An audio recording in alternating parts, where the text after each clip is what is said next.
Yang berhormat, pihak Parlimen Malaysia telah mengambil langkah-langkah pencegahan dalam memastikan mesyuarat pertama pengar keempat Parlimen ke-14 ini dapat dilaksanakan dalam keadaan selamat. Prosedur operasi standard SOP pelaksanaan persidangan Parlimen yang telah ditambah baik telah diedarkan ke atas meja ahli-ahli yang berhormat semua. Pasukan pemantauan Kementerian Kesihatan Malaysia juga akan berada di Parlimen untuk memastikan persidangan berjalan dengan selamat dan SOP dipatuhi. Oleh yang demikian, saya menasihatkan ahli-ahli yang berhormat supaya mematuhi SOP ini, dan ahli-ahli yang berhormat digalakkan untuk sentiasa memakai pelitup muka berganda double face mask dan pelindung muka face shield sepanjang berada di dalam kompleks Parlimen Malaysia, terutamanya di dalam Dewan. Pengurusan Parlimen Malaysia juga telah membuat penambahbaikan bagi meningkatkan kualiti udara dalaman dan memasang sistem yang dapat membasmi virus COVID-19 di udara. Antara langkah yang telah diambil adalah seperti berikut. Satunya, menukar penapis udara kepada jenis High Efficiency Particulate Air (HEPA) dan memasang sistem Ultraviolet Germicidal Irradiation (UVGI) di kesemua Air Handler Unit (AHU), sistem penyaman udara berpusat Centralized Air Condition.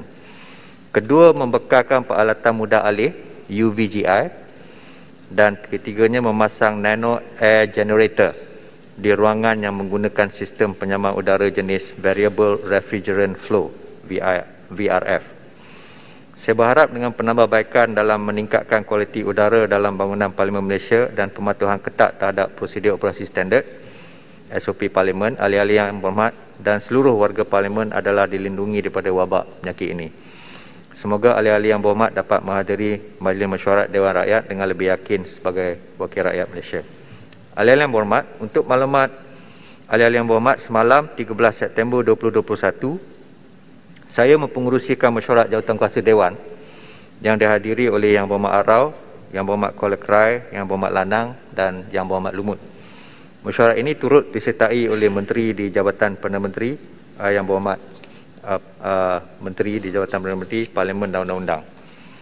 Dalam mesyuarat itu, ahli-ahli jawatankuasa Dewan telah bersetuju dengan perkara-perkara seperti berikut. Satu, bahawa ahli-ahli yang berhormat adalah perlu menjalani ujian RTK AG Saliva secara berkala sepanjang tempoh persidangan mesyuarat pertama ini. Kedua, bahawa carta ahli mengenai tata cara pengurusan individu yang memasuki kompleks Parlimen Malaysia bagi ujian RTK AG Saliva adalah seperti yang telah diedarkan kepada ahli-ahli yang berhormat sebelum ini. Ini bagi memastikan segala urusan perjalanan ujian tersebut dapat berjalan dengan lancar. Ahli-ahli yang berhormat berstatus Home Surveillance Order HSO disebabkan oleh kontak rapat diberi pilihan untuk sesi undian kalau ada undian dengan memakai PPE. Perkara ini pernah dilakukan pada 14 dan 15 Disember yang lalu. Dan mengesyorkan agar sistem pengiliran dalam Dewan Rakyat dilakukan setiap 1 jam oleh ahli-ahli yang berhormat sebagai satu langkah berjaga-jaga dalam mengekang penularan COVID-19. Yang berhormat semua, sembangkan itu di atas meja ahli-ahli yang berhormat diletakkan surat keperluan menjalani ujian RTK AG Saliva secara berkala sepanjang tempoh persidangan mesyuarat pertama ini. Ujian ini untuk ahli-ahli yang berhormat akan diadakan di Dewan Bankuet Parlimen Malaysia pada setiap hari Isnin dan Rabu. Dan ujian pertama akan bermula pada esok, Rabu, 15 September 2021. Ujian ini akan mengambil masa sekitar 20 minit dan dibuat apabila yang berhormat tiba di Parlimen. Oleh itu, ada dipohon agar ahli yang berhormat dapat hadir sedikit awal di Dewan Bankuet bagi mengelakkan sebarang kelewatan dalam urusan Dewan. Dalam pada itu, bagi pegawai ujian ini akan diadakan di Dewan, bagi pegawai ujian ini akan diadakan di Dewan Serbaguna. Di atas meja ahli yang berhormat juga diletakkan alat disinfeksi diri, personal disinfection tool, mini Dismac yang nyah kuman, barang harian dengan efektif. Alat ini adalah untuk kegunaan ahli yang berhormat semasa persidangan Dewan berlangsung. Saya juga ingin mengingatkan kepada semua ahli yang berhormat agar tidak membuka pelitup muka semasa bercakap dan membahas di dalam Dewan. Bercakap kuat tanpa pelitup muka meningkatkan jumlah jisim aerosol yang terhasil dan selanjutnya akan meningkatkan risiko penularan jangkitan COVID-19 di dalam Dewan Yang Mulia ini.